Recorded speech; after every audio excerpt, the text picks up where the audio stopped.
में ना मर्दों के हैरेसमेंट की कोई बात ही नहीं करता। आप देखो, एक आदमी ट्रेन में चढ़ता है सुसु करने के लिए, आप देखना बार बार सेम आदमी जाता है, उसको पता नहीं छुक छुक छुक छुक की आवाज से आ रही है।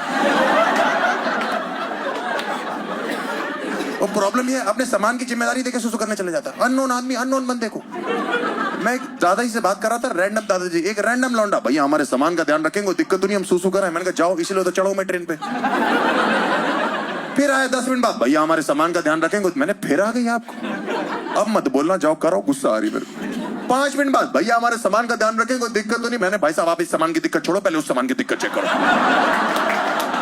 नहीं तू चाहता क्या, तुझे रेलवे ने पूरे रास्ते पटरियों को पानी देने के लिए बोला क्या? पत्थर गीले करने का शौक है तुझे? ट्रेन को टाइटैनिक समझ लिया, डुबो के मानेगा इसको? भैया ये नेचर की कॉल होती है। मैंने पूरे कंपार्टमेंट में नेचर तुझे ही कॉल कर रही है। बगल में दादाजी बैठे 90 साल के, इनको भैंचो मिस कॉल तक नहीं।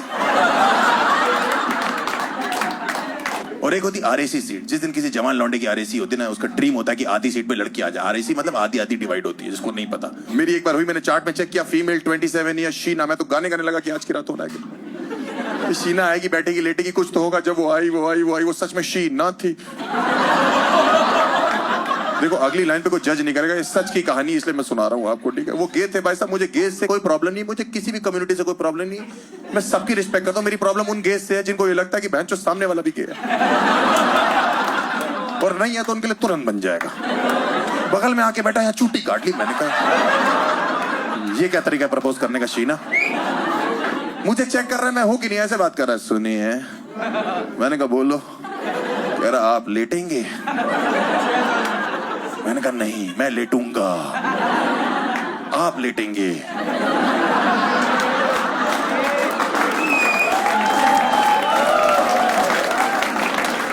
कह रहा आप लेट क्यों नहीं रहे? मैंने कहा क्योंकि समझ नहीं आ रहा ना किस तरह मुंह करके लेटे, क्योंकि दोनों तरफ नुकसान हमारा ही है।